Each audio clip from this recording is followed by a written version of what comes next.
Para mí es un placer estar el día de hoy aquí con ustedes para hablarles un poco de esos efectos que tienen los xenobióticos en el manejo nutricional, en la endometriosis y de la dietoterapia en el manejo nutricional de esta patología.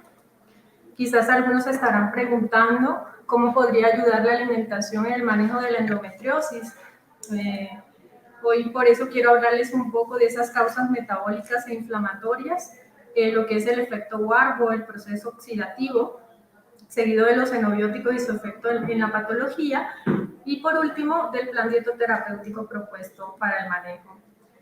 Como base metabólicas e inflamatoria de la endometriosis, ya conocemos que existen dos mecanismos de acción, los cambios genéticos, que ya ustedes conocerán más que yo sobre ese proceso o esa alteración genética. Me voy a centrar en este momento en los cambios epigenéticos, donde va a haber una alteración en esos estrógenos receptores beta, que van a condicionar a un aumento o sobreexpresión de la CYP19, que es la aromatasa. Ya sabemos que la aromatasa se encuentra situada en el tejido adiposo y que va a condicionar al transporte a nivel enzimático del colesterol a vía celular.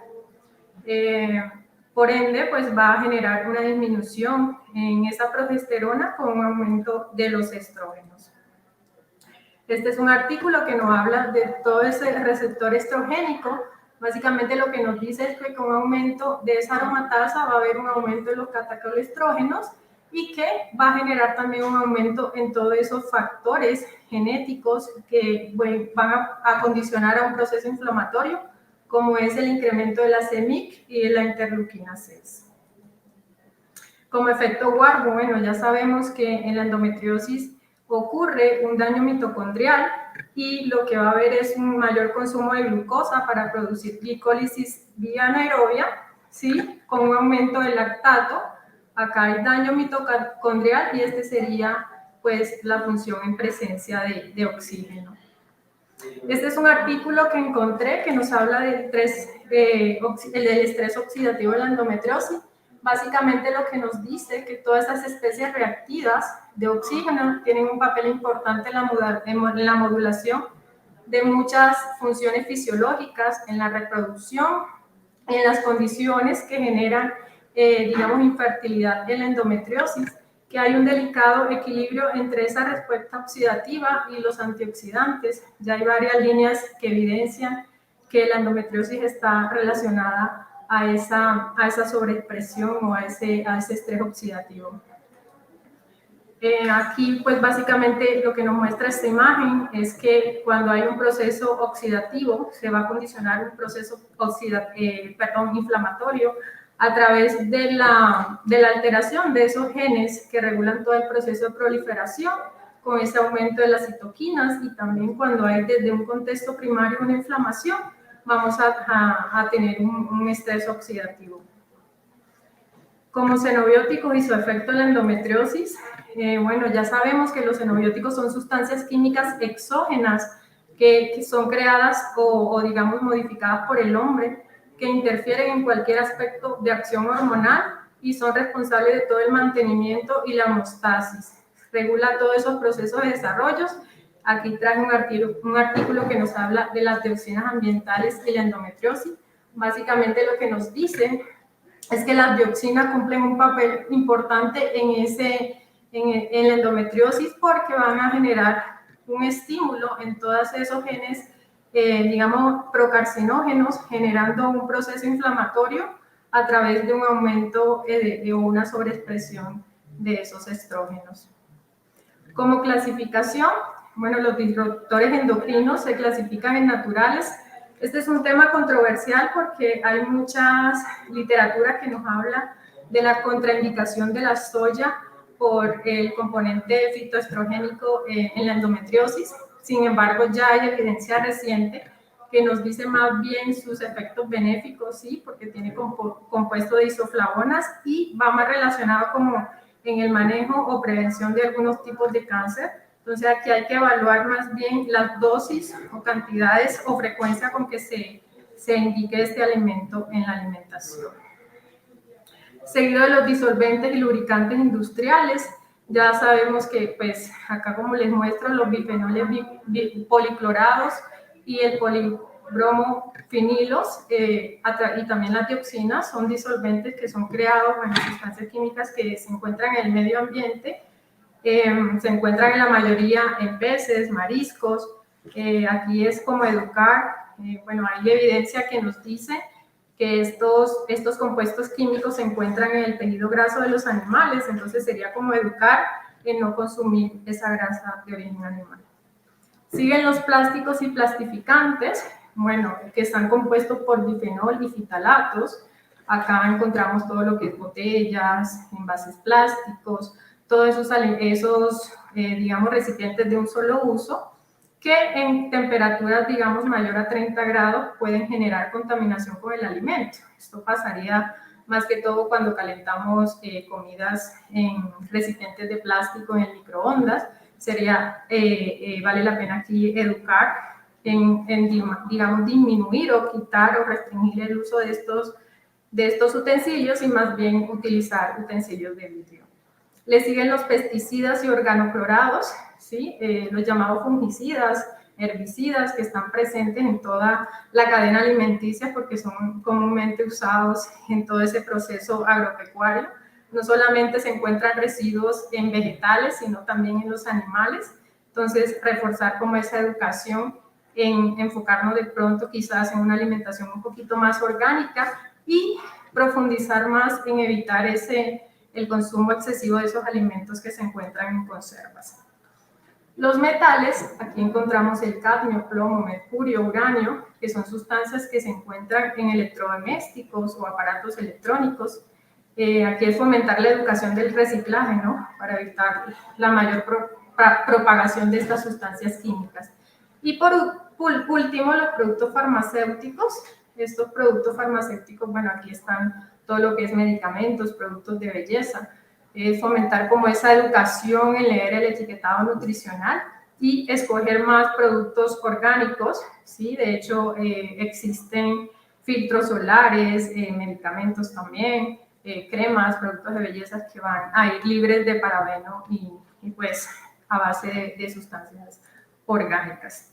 Entonces, como ya vimos, todo este proceso todas estas sustancias digamos, disruptores endocrinos están condicionando a no tener una síntesis, transformación y metabolización adecuada de la parte hormonal, y básicamente lo que nos dice es que están incrementando toda esa respuesta oxidatoria e inflamatoria, porque hay una alteración de esos genes procarcinógenos, ¿sí? Hay una disminución en todo el proceso antioxidante. Entonces, pues aquí como para tener en cuenta, seguimos acá con la dietoterapia y los efectos de la endometriosis.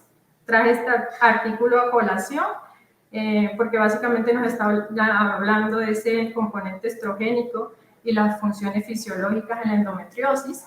Nos dice que un consumo de grasa, digamos trans, ácido palmítico y carne de res va asociado con un mayor incremento en la endometriosis, mientras que tener una alimentación a base de origen vegetal, compuesta de fibra, vitamina D, antioxidantes, va a prevenir o va a modular o condicionar el manejo de este tratamiento.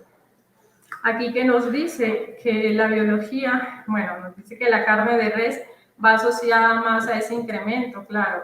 Sabemos que la carne de res tiene un componente estrogénico. Lo que hay que acá evaluar es con qué frecuencia lo damos, ¿no? Porque ese componente estrogénico ya está evidenciado que es bastante disminuido. Entonces no va a ser igual una persona que está comiendo 3 o 4 veces a la semana carne de res, las 4 veces de la semana al mes, a que le hagamos una modificación en frecuencia y consumo, ¿no?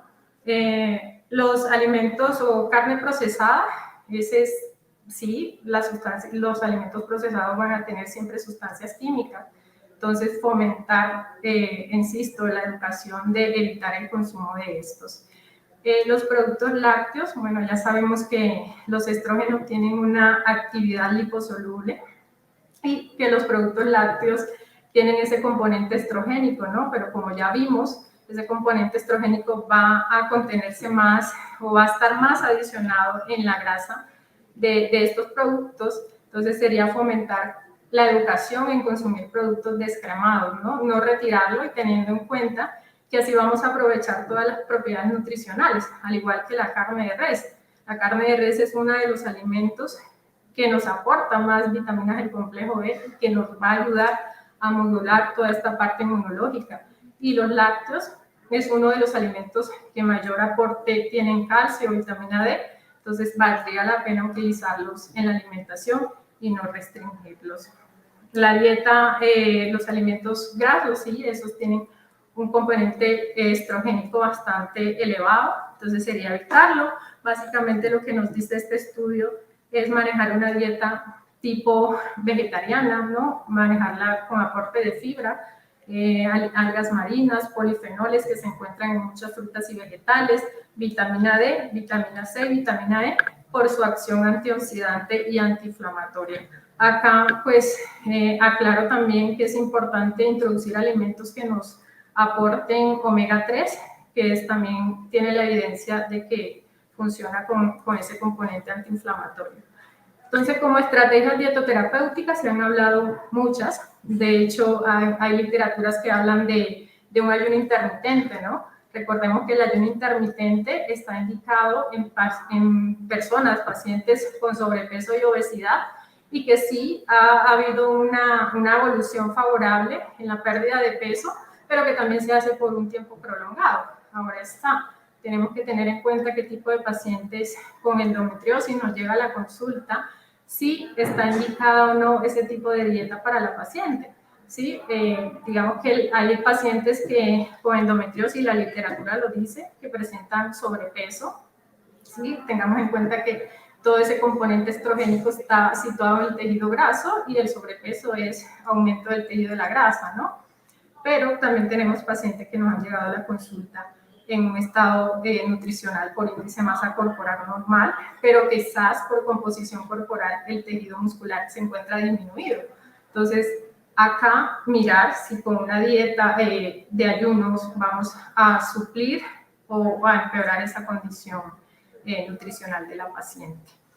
Se habla también de la dieta ketos, ¿no? La famosa dieta ketos que pues está indicada para enfermedades del sistema nervioso y que tiene una reducción excesiva de carbohidratos. Y nos podríamos preguntar si tiene una restricción de carbohidratos, ¿por qué no favorecería la endometriosis teniendo en cuenta que va a haber un mayor consumo de glucosa? Todos sabemos que los órganos vitales se alimentan o funcionan con glucosa, ¿no? Entonces, miremos de dónde va a extraer esos órganos, esa parte energética, ¿no? De la proteína. Entonces, ahí debemos mirar cómo compensar esa carga proteica. La dieta libre de gluten, ¿sí? Que es una dieta todavía controversial, no se ha evaluado sus beneficios o digamos, las restricciones en el manejo de la endometriosis. Fue una dieta que fue estudiada y avalada y que tiene una función adecuada en otros tipos de pacientes. Entonces hay que esperar. De pronto valdría la pena si no sobre consumir alimentos y hacer una modificación. La dieta rica en antioxidantes y antiinflamatorios, ¿no? Ya sabemos, la endometriosis tiene un contexto inflamatorio oxidativo, entonces vale la pena rescatar esto, de manejar ese tipo de alimentación. Sin embargo, no podemos alimentarnos solamente de plantas o vegetales y es necesario también incluir los otros tipos de alimentos, ¿no? Los otros macronutrientes. Digamos que toda la parte metabólica, la producción de ATP se va a generar con el ciclo de Krebs, ¿no? Y ahí hace parte fundamental tener un adecuado aporte de proteínas, glucosa, ácidos grasos, además de los micronutrientes. Entonces, básicamente lo que quiero decir que digamos, el manejo dietoterapéutico depende de cada paciente, del estado nutricional y sus necesidades nutricionales. Lo que debemos enfocar más es manejar una dieta equilibrada, que sea completa, donde podamos introducir todo este tipo de nutrientes necesarios para el funcionamiento metabólico e inmunológico de la persona. Realizar aquí una modificación de estos carbohidratos, ¿no? Entonces, es más favorable seleccionar carbohidratos de grano entero que nos aporte fibra, también mirar la cantidad y la frecuencia con que la vamos a suministrar en la alimentación, y aquí es sí hacer una restricción en esos carbohidratos adicionales o añadidos, que pues es el famoso, digamos, etiquetado nutricional ahora. La carne de res, como ya lo hablamos, valdría la pena hacer una modificación 3-4 veces al mes. Los lácteos igual seleccionarlos descremados, y la grasa trans nada que hablar, tratar de fomentar, educar en evitarla, ¿no? Esta grasa trans la vamos a encontrar en muchos alimentos, no solamente en alimentos en paquetes, sino también en alimentos en recipientes. Hay aceites que también van a tener grasa trans. Entonces, como recomendaciones adicionales, a manejar una dieta individualizada y con todos los requerimientos, e incluir mucho más alimentos que tengan, digamos, capacidad antiinflamatoria y antioxidante, que contengan omega 3, vitamina D, vitamina E, vitamina C. Y por último, sin dejarlo atrás, la actividad física, ¿no? Que hace parte fundamental no solamente de la endometriosis, sino un estilo de vida saludable. Entonces, ¿cómo nos va a ayudar en esta paciente? Pues a mejorar toda la parte emocional, a disminuir ese dolor con el que la paciente está la mayoría del tiempo.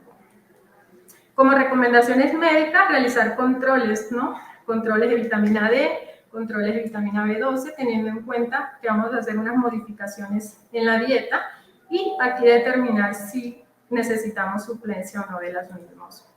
Como conclusiones finales, ya sabemos, la intervención nutricional debe ser parte del manejo integral de la endometriosis, con el fin de identificar todos esos mecanismos y procesos proinflamatorios, realizar intervenciones dietoterapéuticas dirigidas a pacientes de manera individualizada, que ayuden a mejorar todos esos síntomas gastrointestinales asociados a la enfermedad, ¿sí? Disminuir todo ese proceso inflamatorio, y también que contribuya a mejorar su calidad de vida. Con esto doy por terminada mi presentación. Espero que tengan muy buena tarde y gracias a los que estuvieron presentes.